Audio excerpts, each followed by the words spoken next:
lidi, určitě si říkáte, co je asi tajto. Tak, takhle vypadá proces, když chcete přestěhovat královnu s vajíčkama do vlastně nový a lepší zkumavky. Což je tady je ta špatná bez vody, takže je můžete vidět. Když se podíváte semka na to víčko, tak tam vidíte ten otvor, takže já ho tam takhle mám, aby tam mohla jít. Někdo, nebo já jsem dřív, když jsem to ještě neuměl, nebo jako uměl bych si to udělat, ale nechtěl jsem, tak prostě jsem vzal jenom lepenku, sepl ty dvě zkumavky k sobě, až ta královna přeběhla do té lepší, tak jsem jenom vlastně odlepil tu lepenku a dal jsem tam vatu nahoru, takže to tak bylo. A vlastně jak to tak nějak vypadá. Takže, počkejte.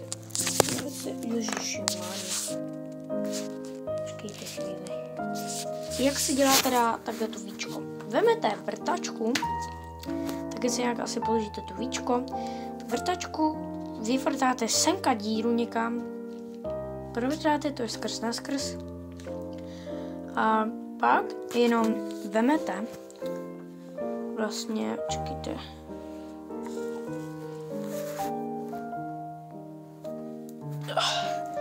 tu starou zkumavku, kde už třeba není voda, a vemete ten lepší setup. Tak uděláte to, že sundáte z toho ten alubel a dáte to na ten lepší setup. Takhle nějak, aby tam prostě byla tma.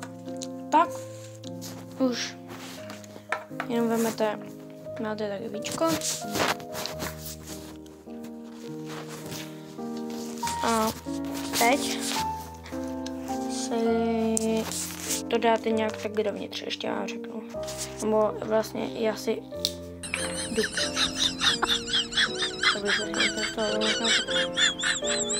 Určitě to prasku jenom malinko, jo.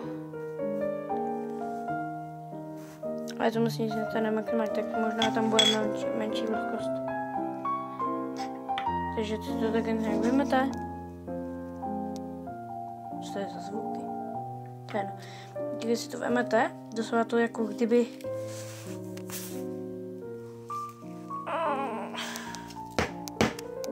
Prostě to dáte takhle na to.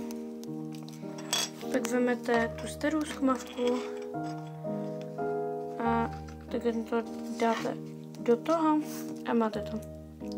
Tady v té, kde není ten album, by měla být královna a tam semka do té už udělaný nový by měla přelézt, takže pak to funguje nějak takhle. Takže tak to by bylo asi všechno. Dejte prosím odběr a like a budu se na vás těšit zase zítra, kde vám něco oznámím, takže ahoj.